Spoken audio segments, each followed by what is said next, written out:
Hello friends, welcome to our YouTube channel that is IP Trend. और आज की class में हम डिस्कस करने वाले हैं उन सॉल्यूशंस के बारे में जो हमारे डाटा को पीसी इंट्रूजन, फिशिंग और फार्मिंग जैसे अटैक्स से सेव करके रखते हैं। जैसा कि आप सब जानते ही हैं कि हम क्लास 12 इंफॉर्मेटिक प्रैक्टिसेस का सिलेबस कवर कर रहे हैं और इस सीक्वेंस में ये हमारी यूनिट 4 चल रही है। यूनिट 1, यूनिट 2 एंड यूनिट 3 हम ऑलरेडी कवर कर चुके हैं। यूनिट 4 जो है वो एग्जाम्स में हमारी 10 मार्क्स की आने वाली है और इस यूनिट के अंदर हमारे 2 चैप्टर आते हैं। Chapter 11 that is societal impact and chapter 12 that is data protection. Chapter 11 हमारा कंप्लीट हो चुका है। चैप्टर 12 के भी जो है 4 पार्ट्स हो गए हैं और आज आई थिंक ये हमारा लास्ट पार्ट होने वाला है। इस वाली वीडियो में ये चैप्टर जो है वो कवर हो जाएगा कंप्लीट।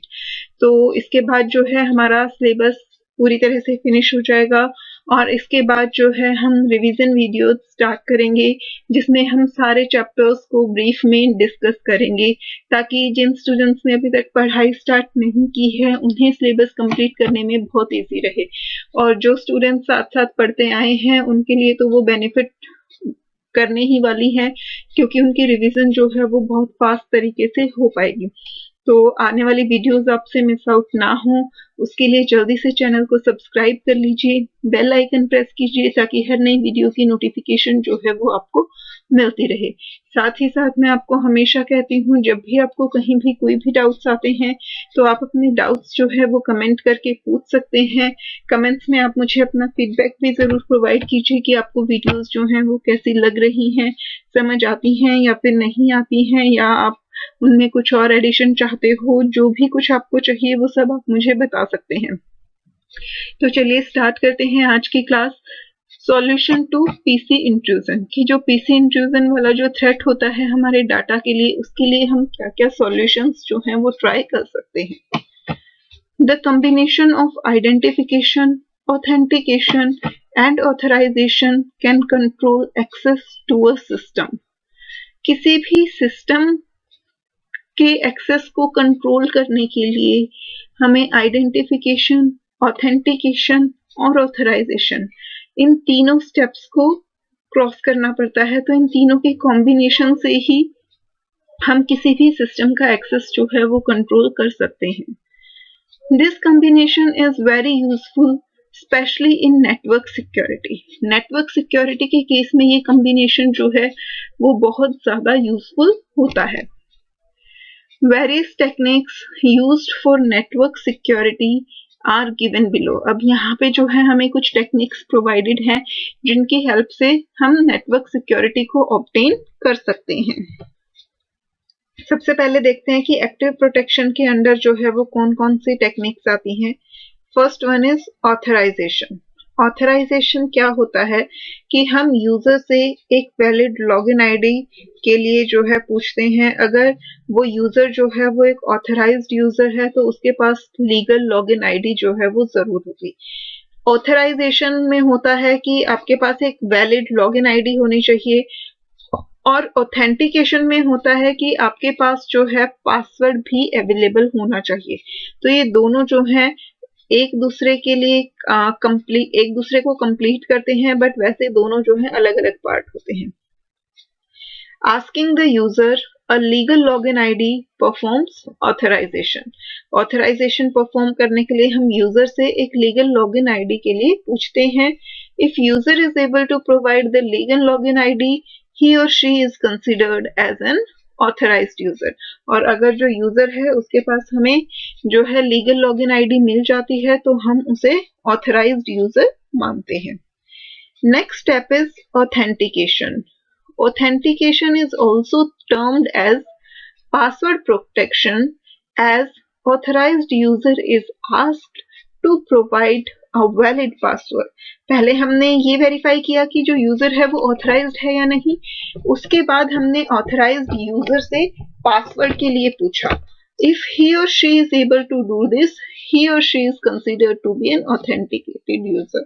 और अगर वो यूजर जो है हमें पासवर्ड भी प्रोवाइड कर देता है तो वो यूजर जो है वो एक ऑथेंटिकेटेड यूजर माना जाता है। Now next is firewall, a system designed to prevent unauthorized access to or from a private network is called firewall. Firewall क्या होती है? एक ऐसा सिस्टम होता है जो कि हम किस लिए यूज करते हैं, ताकि हम अनऑथराइज्ड एक्सेस को रोक सकें किसी भी प्राइवेट नेटवर्क से, या फिर किसी भी प्राइवेट नेटवर्क के अनऑथराइज्ड एक्सेस को हम रोक सकें, प्रिवेंट कर सकें. Firewalls are a mechanism to prevent unauthorized internet users from accessing private networks connected to the internet, especially intranet. तो वही सेम पॉइंट है कि फायरवॉल्स ऐसा मैकेनिज्म होती हैं जो अनऑथराइज्ड इंटरनेट यूजर्स को रोकती हैं किसी भी प्राइवेट नेटवर्क को एक्सेस करने से, स्पेशली वो नेटवर्क्स जो कि इंटरनेट या इंट्रानेट से कनेक्टेड होते हैं. तो ये तो थी एक्टिव प्रोटेक्शन के लिए हमारे सेफ गार्ड्स. अब प्रिवेंटिव मेजर्स में कौन कौन से सेफ गार्ड्स आते हैं वो देख लेते हैं. First one is use proper file access permission when sharing file on the internet. जब भी हम इंटरनेट पे कोई फाइल शेयर करते हैं तो हमें फाइल परमिशंस जो हैं वो बहुत केयरफुली प्रोवाइड करनी चाहिए. हमारे पास 3 तरीके की फाइल परमिशंस होती हैं: read permission, write permission and execute permission. तो हमें किसे सिर्फ फाइल को रीड करने की परमिशन प्रोवाइड करनी है, किसे राइटिंग की भी परमिशन देनी है और किसे एग्जीक्यूट की परमिशन देनी है, ये हमें डिसाइड करना होता है. File access permissions refer to privileges that allow a user to read, write or execute a file. Permissions जो हैं वो ऐसे privileges होते हैं जो यूजर को किसी फाइल को रीड, राइट और एक्सेस करने का राइट प्रोवाइड करते हैं. If a user has read permission for a file, he she can view and read the file. अगर किसी यूजर के पास सिर्फ रीड परमिशन है तो वो सिर्फ और सिर्फ फाइल को व्यू कर सकता है और उसे रीड कर सकता है. अगर किसी के पास राइट परमिशन भी है तो वो उस फाइल को एडिट भी कर सकता है और राइट भी कर सकता है, यानी कि ब्लैंक फाइल को राइट भी कर सकता है और ऑलरेडी क्रिएटेड फाइल है तो उसमें एडिटिंग भी कर सकता है. अगर किसी यूजर के पास एग्जीक्यूट की परमिशन भी है तो वो उस फाइल को एग्जीक्यूट भी कर सकता है. आप चाहें तो किसी को सिर्फ रीड परमिशन दे सकते हैं, चाहे तो रीड राइट दोनों दे सकते हैं, चाहे तो रीड राइट एग्जीक्यूट तीनों परमिशन दे सकते हैं, या फिर आप सिर्फ एग्जीक्यूट की परमिशन दे सकते हैं. It totally depends on the author of the file. File permissions are given for 3 set of users, owner, group and other. File permissions के जो फाइल्स के जो यूजर्स होते हैं उन्हें जनरली 3 सेट्स में परमिशंस प्रोवाइड की जाती हैं. फर्स्ट वन होता है ऑनर, जिसने उस फाइल को क्रिएट किया है, तो ऑनर के पास तो ऑब्वियसली जनरली सारी परमिशंस होती हैं. सेकंड आता है group, the group of users who are working with the owner as a group. जो पर्सन, जो यूजर्स ऑनर के साथ मिलके उस पे वर्क कर रहे होते हैं वो, और बाकी सब जो है वो अदर्स की कैटेगरी में आ जाते हैं. So you can decide upon the file permission so that an unknown user don't get write or execute permissions at all. तो ये हम पे डिपेंड करता है कि हमें परमिशन इस तरीके से डिसाइड करनी चाहिए कि जो अननोन यूजर्स हैं उन्हें हमारी फाइल को राइट करने का या एग्जीक्यूट करने की परमिशन जो है ना मिले. उन्हें सिर्फ हमारी फाइल को व्यू करने की या रीड करने की ही परमिशन मिलनी चाहिए. राइट या एग्जीक्यूट की परमिशन जो है वो नहीं मिलनी चाहिए. Next one is disconnect from the internet when away. ये पॉइंट हम पहले भी डिस्कस कर चुके हैं लास्ट वीडियो में कि जब हम इंटरनेट से दूर होते हैं तो हमें उसे डिस्कनेक्ट जब हम अपने सिस्टम से दूर होते हैं, हम उसे यूज नहीं कर रहे होते, तो हमें अपने सिस्टम को इंटरनेट से डिस्कनेक्ट कर देना चाहिए ताकि हमारा डाटा जो है वो सेफ रहे. Using always on internet connection such as cable and DSL increase your chance of some infection and intrusion as your PC is always connected to the internet. अगर हम अपने इंटरनेट कनेक्शंस को हमेशा on रखते हैं तो उससे हमारे पीसीज में इंट्रूजन और इन्फेक्शन के चांसेस बढ़ जाते हैं, क्योंकि हमारा पीसी जो है वो इंटरनेट से हर वक्त कनेक्टेड होता है. This doesn't mean you should switch back to dial-up internet. However, you may want to disconnect from your always-on connection when you don't plan on using it for a long period of time. Although इसका मतलब ये नहीं है कि आपको जितनी बार भी internet use करना पड़ रहा है आप बार बार उसे कनेक्ट करें, बट जब आपको पता हो कि अब आपको लंबे टाइम के लिए इंटरनेट की जरूरत नहीं है, लाइक रात में सोते टाइम आपको पता है कि अब काफी आज तक आप इंटरनेट यूज नहीं करने वाले, तो उस केस में हमें अपने कनेक्शंस को जो है ऑफ कर देना चाहिए। बट अगर आपको लगता है 15-20 मिनट्स बाद, हाफ आवर बाद आपको दोबारा यूज करना है, तो आपको बार बार उसे स्विच ऑफ स्विच ऑन करने की जरूरत नहीं होती है। तो ये था हमारा पीसी इंट्रूजन से रिलेटेड कि हमें कौन कौन से सॉल्यूशंस हमारे पास अवेलेबल होते हैं, कौन से जो हैं वो एक्टिव प्रिवेंशंस हैं और कौन से प्रिवेंटिव मेजर्स हैं, वो सारे हमने डिस्कस किए। अब हम डिस्कस करेंगे फिशिंग और फार्मिंग के बारे में कि फिशिंग और फार्मिंग से रिलेटेड हमारे पास कौन कौन से सॉल्यूशंस जो हैं वो अवेलेबल होते हैं। Fishing is the fishing for confidential information. Fishing जो है वो कौन सा थ्रेट होता है जहां जो हैकर्स हैं वो हमारी किसी कॉन्फिडेंशियल इंफॉर्मेशन को ढूंढ रहे होते हैं। It is a scam that encompasses fraudulently obtaining and using an individual's personal or financial information। Fishing जो है वो इस तरीके का स्कैम होता है जिसमें कि हम फ्रॉड करके किसी की पर्सनल इंफॉर्मेशन और फाइनेंशियल इंफॉर्मेशन को ऑब्टेन कर लेते हैं और फिर उसे यूज करते हैं। Pharming refer to the redirection of an individual to an illegitimate website through technical mean. Pharming क्या होता है? फिशिंग और फार्मिंग हम पहले भी पढ़ चुके हैं, बट यहाँ हमने ये शॉर्ट में रिवाइज कर लिया कि फिशिंग तो होता है कि किसी की पर्सनल और फाइनेंशियल इंफॉर्मेशन को ऑब्टेन करके उसका मिसयूज करना। फार्मिंग होता है कि किसी भी यूजर को किसी इलिजिमेट इलीगल वेबसाइट पे डायरेक्ट करना टेक्निकल टर्म्स में। To counter these evil twins is a task where you need alertness and carefulness. और इन दोनों ही अटैक्स से अपने आप को प्रिवेंट रखने के लिए हमें अलर्टनेस और केयरफुलनेस दोनों की जरूरत होती है। You can use following safeguards to counter these attacks. तो सबसे पहले देखते हैं active protection. If somehow you have become a victim of these attacks, then follow these guidelines। अगर हम किसी भी तरीके से इस तरीके की फिशिंग या फार्मिंग के विक्टिम बन जाते हैं तो हमें कौन सी गाइडलाइंस को फॉलो करना चाहिए? टेक द कंप्यूटर ऑफलाइन, यानी कि हमें इंटरनेट को जो है वो ऑलमोस्ट बंद कर देना चाहिए।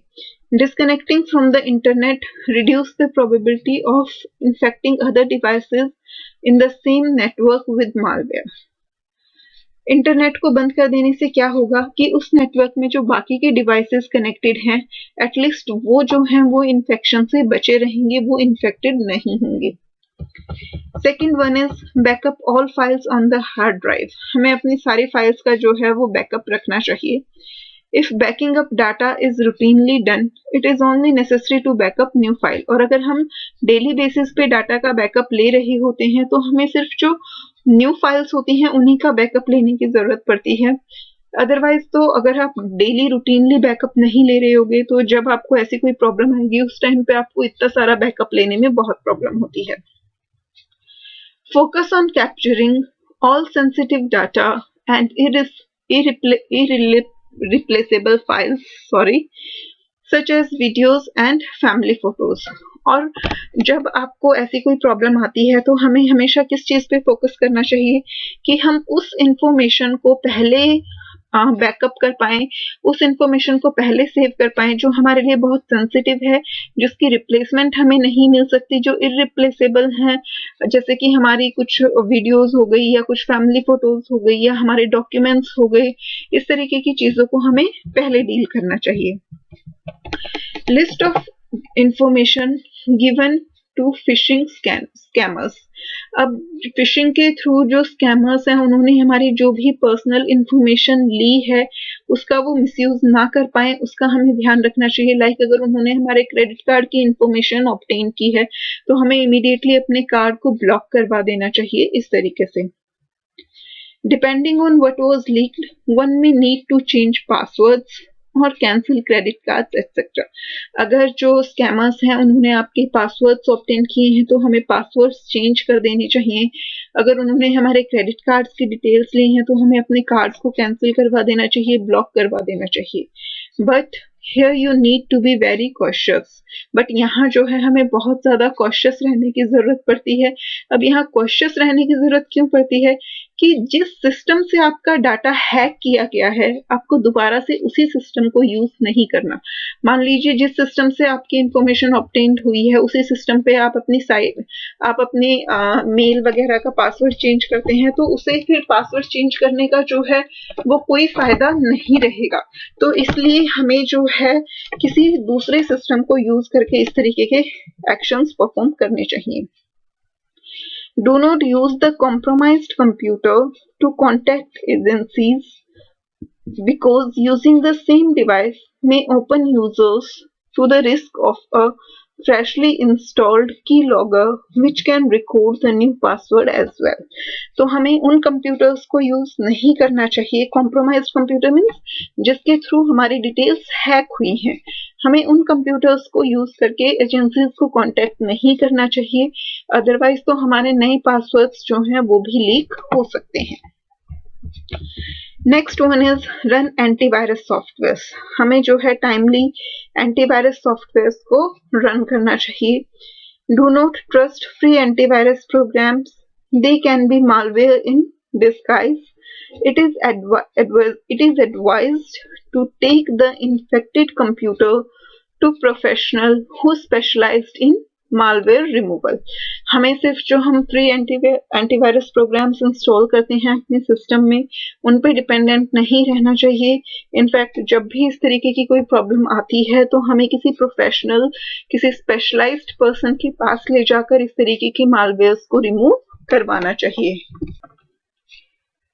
Contact credit agencies to report any possibility of identity theft। जो भी क्रेडिट एजेंसीज होती हैं हमें उन्हें रिपोर्ट करना चाहिए अगर किसी भी तरीके की जो है आइडेंटिटी थेफ्ट हुई होती है।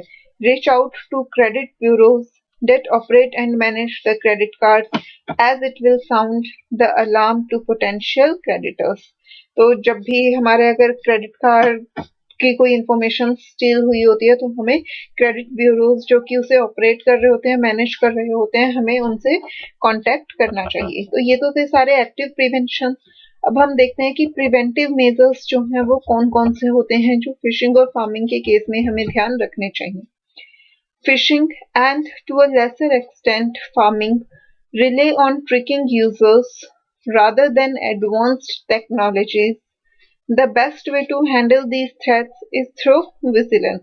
फिशिंग और फार्मिंग जो है उनमें कोई एडवांस टेक्नोलॉजी यूज नहीं होती, बल्कि ये जो है ये बहुत ओल्ड टेक्निक्स को यूज करते हैं क्योंकि ये सिर्फ यूजर को ट्रिक करने की कोशिश करते हैं कि किसी भी ट्रिक से वो उनसे इंफॉर्मेशन जो है वो निकलवा पाए।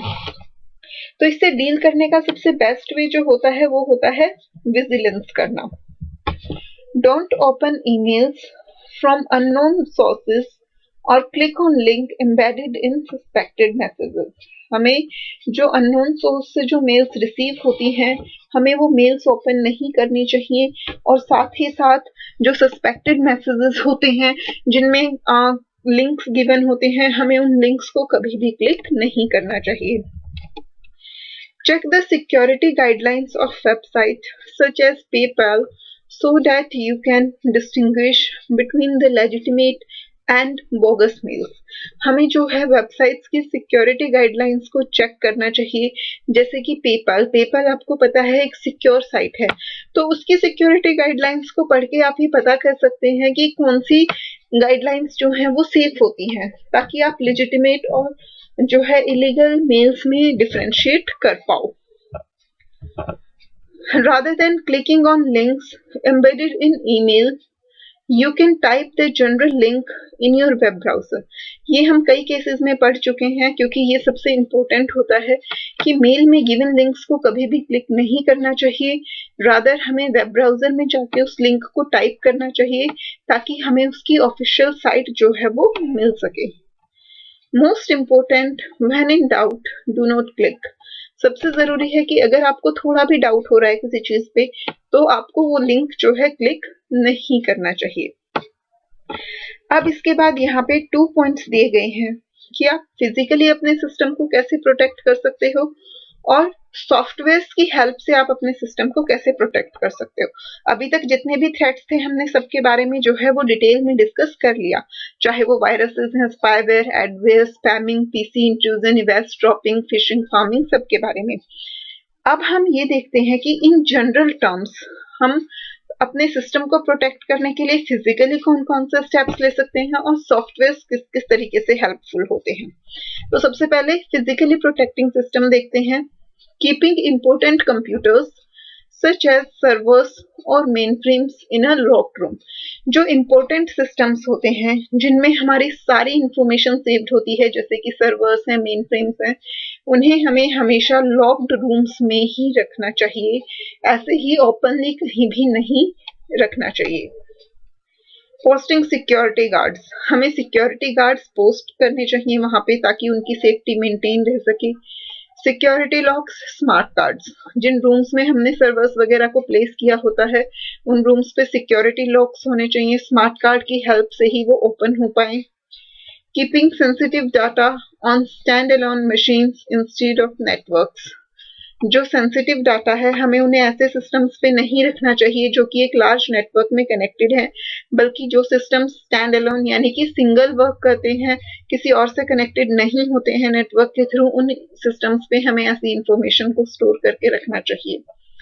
Next one is using alarm system and video cameras, हमें सर्वर रूम्स में वीडियो कैमरा इंस्टॉल रखने चाहिए और हमें अलार्म सिस्टम इंस्टॉल रखना चाहिए ताकि अगर किसी भी तरीके की प्रॉब्लम हो तो इमीडिएटली जो है वो अलार्म रिंग कर सके। तो ये तो थे physical measures.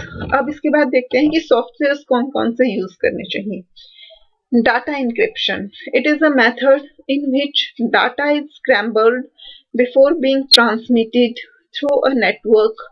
Only authorized recipient has the key.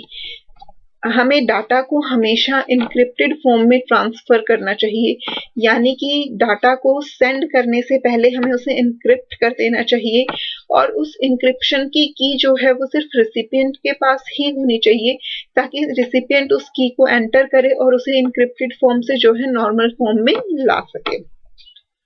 Next one is firewalls, a software to block access from outside and to prevent data being sent out in some cases. Software जो है वो एक फायरवॉल्स जो है वो एक ऐसा software होती हैं जो कि बाहर से किसी भी एक्सेस को ब्लॉक करती हैं और कई केसेस में जो है वो हमारे डाटा को भी बाहर जाने से वो रोकती हैं। तो फायरवॉल्स जो है वो हमारे लिए ऐसे प्रिवेंटिव सॉफ्टवेयर्स होते हैं जो इलीगल अनऑथराइज्ड एक्सेस को प्रिवेंट करते हैं। एक्टिविटी और audit logs to track who has been doing what on system, हमारे जो सिस्टम्स हैं उन पे कौन सा यूजर क्या काम परफॉर्म कर रहा है उसके लिए हमें एक्टिविटी और ऑडिट लॉग्स को जो है ट्रैक करते रहना चाहिए। हमें जो ऑथेंटिकेटेड यूजर्स हैं उन्हें यूजर आईडीज और पासवर्ड प्रोवाइड करने चाहिए। Access right to ensure information safety, और इंफॉर्मेशन सेफ्टी को इंश्योर रखने के लिए हमें अलग अलग यूजर्स को अलग अलग एक्सेस राइट्स जो हैं वो प्रोवाइड करने चाहिए। तो ये थे हमारे सारे softwares to protect the system कि किस किस तरीके से सॉफ्टवेयर्स की हेल्प से हम अपने सिस्टम को प्रोटेक्ट कर सकते हैं। तो ये सारे ही जो सॉल्यूशंस थे वो हमारे लिए बहुत इंपॉर्टेंट हैं ताकि हमारा डाटा जो है वो सिक्योर रह सके। अब इसके बाद लास्ट जो टॉपिक है हमारा वो है फायरवॉल्स। फायरवॉल्स के बारे में हम ऑलरेडी भी पढ़ चुके हैं, बट क्योंकि फायरवॉल एक बहुत इंपॉर्टेंट पार्ट होता है इंटरनेट सिक्योरिटी में तो इसलिए उसे यहाँ थोड़ा सा डिटेल में दिया हुआ है। ये हमारे चैप्टर का लास्ट टॉपिक है। एक बार इसे कंप्लीट करते हैं फिर हमारा चैप्टर जो है वो कंप्लीट हो जाएगा। Firewall an important solution for computer security. Firewall computer security का सबसे इम्पोर्टेंट सॉल्यूशन है और ऑब्वियसली इसीलिए हम उसे इंडिविजुअली डिस्कस कर रहे हैं। An internet firewall is a device or software that is designed to protect your computer from data and viruses that you do not want. Internet firewall जो है वो कोई डिवाइस भी हो सकता है और सॉफ्टवेयर भी, क्योंकि फायरवॉल जो है वो हार्डवेयर और सॉफ्टवेयर दोनों फॉर्म्स में आती है। डिवाइस की फॉर्म में वो हार्डवेयर हो जाता है और सॉफ्टवेयर तो होते ही हैं। तो वो कोई भी डिवाइस या सॉफ्टवेयर होता है, किस लिए डिजाइन करते हैं हम उसे, ताकि हम अपने कंप्यूटर को प्रोटेक्ट कर सकें वायरसेस से और ऐसे डाटा से जिसे कि हम नहीं चाहते, यानी कि जो अनवांटेड होता है। A firewall is also called because of the real firewalls used to secure buildings। और इसका नाम जो है वो फायरवॉल इसलिए पड़ा है क्योंकि रियल टाइम में भी हम देखते हैं कि फायरवॉल्स होती हैं जो बिल्डिंग्स को सेफ रखती हैं। तो उसी तरीके से कंप्यूटर को सेफ रखने के लिए भी फायरवॉल सॉफ्टवेयर जो है वो इंट्रोड्यूस किए गए। A physical firewall is a set of doors that closes in a building so as to contain a fire to one area, preventing the entire building from being destroyed। अब जितनी भी बड़ी बड़ी कंपनीज होती हैं या बड़ी बड़ी बिल्डिंग्स होती हैं, वहां आपने देखा होगा कि फायरवॉल डोर्स होते हैं। तो वो फायरवॉल डोर्स जो हैं वो किस लिए होते हैं, ताकि अगर उन डोर्स को बंद कर दिया जाए, जिस एक पर्टिकुलर एरिया में आग लगी है उस एरिया से बाहर जाने वाले जितने भी डोर्स हैं, अगर वहां पे फायरवॉल डोर्स अवेलेबल हैं, तो अगर हम उन फायरवॉल डोर्स को क्लोज कर देते हैं तो वो आग जो है वो उसी एरिया में कंटेन रहती है और बाकी की बिल्डिंग जो है वो सेफ रहती है, बाकी की बिल्डिंग तक आग जो है वो नहीं पहुंच पाती। Likewise, an internet firewall is designed to shut off access to your operating system or to other computers that are connected to your network। Similarly, internet में जो फायरवॉल होती है वो भी क्या करती है, शट ऑफ करती है। किसे शट ऑफ करती है, हमारे ऑपरेटिंग सिस्टम के एक्सेस को और या फिर उस नेटवर्क में जितने भी बाकी के कंप्यूटर्स कनेक्टेड हैं उनसे एक्सेस को, यानी कि बाहर से कोई भी अनऑथराइज्ड जो यूजर है वो हमारे सिस्टम तक नहीं पहुंच सकता, वो उसे वहीं पे शट ऑफ कर देती हैं जो इंटरनेट फायरवॉल्स होती हैं, ताकि हमारे ऑपरेटिंग सिस्टम्स, हमारे कंप्यूटर्स जो हैं वो सेफ रह सकें। Firewalls can be implemented in two forms। Firewalls जो हैं वो दो फॉर्म्स में implemented होती हैं, software firewall and hardware firewalls. सबसे पहले देखते हैं सॉफ्टवेयर फायरवॉल्स क्या होती हैं। A software firewall is a special type of computer software running on a computer। Software firewall जो है वो एक कंप्यूटर सॉफ्टवेयर होता है जो कि हमारे कंप्यूटर पे रन होता रहता है। It protects your computer from outside attempt to control or gain access। जो ये सॉफ्टवेयर है ये प्रोटेक्ट करता है हमारे कंप्यूटर को कि बाहर से कोई भी जो है वो हमारे सिस्टम का कंट्रोल एक्सेस ना कर पाए। And depending on your choice of software firewall, it could also provide protection against most common Trojan programs और email bombs। और अलग अलग टाइप की फायरवॉल्स आती हैं, ये डिपेंड करता है कि हम कौन सी सिलेक्ट करते हैं। कुछ फायरवॉल्स ऐसी भी होती हैं जो कि हमें ट्रोजन और वॉर्म्स जैसे वायरसेस से प्रोटेक्ट करती हैं। Now next one is hardware firewall. Hardware firewall क्या होती है, वो एक इक्विपमेंट होता है, एक डिवाइस होता है जो कि फायरवॉल की सारी ड्यूटीज को फुलफिल करता है जितनी भी हमने पढ़ी हैं।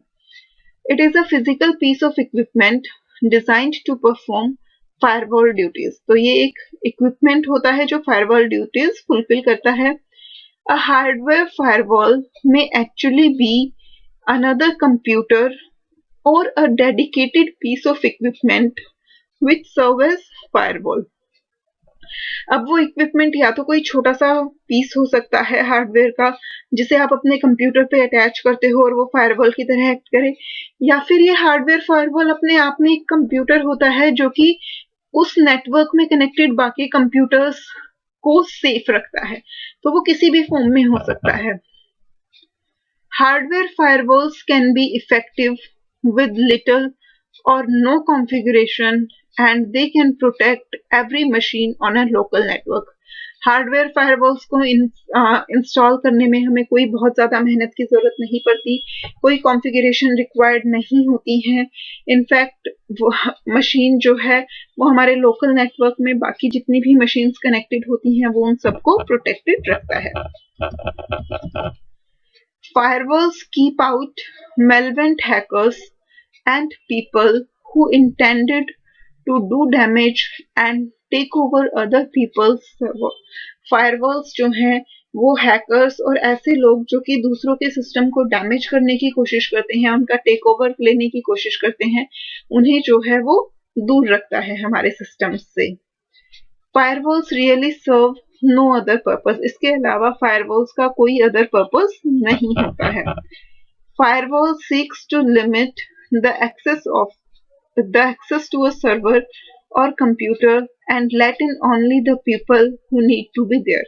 फायरवॉल्स जो होती हैं वो हमारे सर्वर के एक्सेस को लिमिटेड कर देती हैं कि हमारे सर्वर्स और हमारे कंप्यूटर्स तक सिर्फ वही यूजर्स पहुंच पाए जिन्हें वहां होना चाहिए और कोई अनइंटेंडेड अनवांटेड यूजर जो है वहां तक ना पहुंच पाए। यही फायरवॉल का जो है वो मेन पर्पस होता है।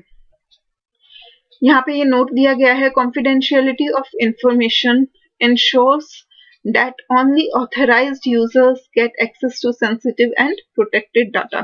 जो कॉन्फिडेंशियलिटी होती है किसी भी इंफॉर्मेशन की वो इसलिए होती है ताकि हम ये इंश्योर कर सके कि जो सेंसिटिव डाटा है वो हमेशा प्रोटेक्टेड रहे और ऑथराइज्ड यूजर ही उसे एक्सेस कर सके।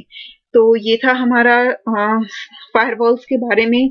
हमने इस वाले चैप्टर में जो है पहले पढ़ा कि थ्रेट्स होते क्या हैं, फिर उनके सॉल्यूशंस हमने पढ़े, फिर हमने फायरवॉल के बारे में पढ़ा। तो इसी के साथ हमारा आज का ये चैप्टर जो है वो फिनिश हो गया है और इस चैप्टर के साथ साथ हमारा सिलेबस भी जो है वो कंप्लीट हो गया है।